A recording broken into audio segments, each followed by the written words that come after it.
Bilirsiniz ki mən keçən videoda məlumat vermişdim ki, 2006-dan 2018-ə qədər pensiya əmək stajı olan şəxslər 25 il belə deyək də staj hesab olunur. Bir gündə işlədiyi halda.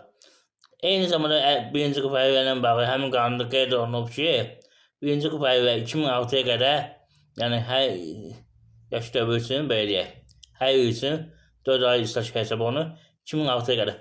Bu o deməkdir ki, əlilliyi olan şəxs 2006-dan 2018-ə qədər bir gündə işləyibsə, avtomatik onda həmin 5 il stajı var. Nə ki 5 il, 25 il yığır. Bu müəyyən qədər digər normativlərə baxanda, mübahisə edəndə hörmətli izləyicilər, ikinci və üçüncü qrup əlillərə də aiddir. Nəzərə alın, hörmətli izləyicilər, bu məsələ. Yəni ki, qanunverici digər normativlərlə deyir ki, əlilliyi olan şəxsləri digər şəxsdən ayırmaq olmaz.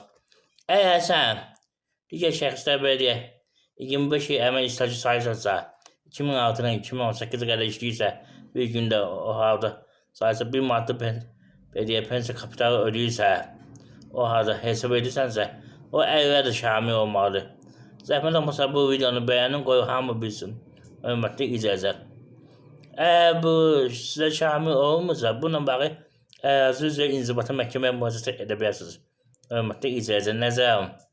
Əsas məsələdən biri budur. Və digər məsələ keçin ki, yaşla bağlı pensiya. Deməli, pensiya yaşa görə necə hesablanır?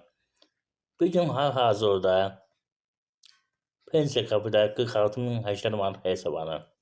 46.080 manatdan yuxarı kim nə yığılırsa, hörmətli izləyicilər, artıq o pensiya əlavədir.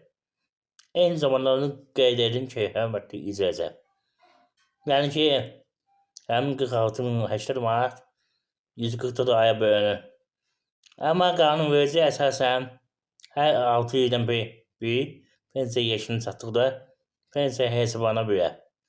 Həmin 6 ildən bir hesablananda 72 ayı. Həmin pensiya kapitalı nə qədər yığmışsa, o da 72-yə vurulmalıdır. Hörmətli izləyicilər. Yəni onu nəzərə alın. Eyni zamanda əlillərlə bağlı bir şey deyim ki, hörmətli izləyicilər, təzədən həmin məsələyə qayıdaq. Siz əgər inzibati məhkəməyə müraciət edirsiniz ki, belə deyək, müavinətdən keçən əlilliyə pensiya, bu əlilliyin təyin olması da öyle. Yəni ki, insanlar buna görə fikir saç-boş qalmasın. Əlilliyin təyin olması başqa şeydir. Müavinətdən pensiya keçmək başqa bir şeydir. Hörmətli izləyicilər. Nəzərə alın. Əsas məsələdən biri budur.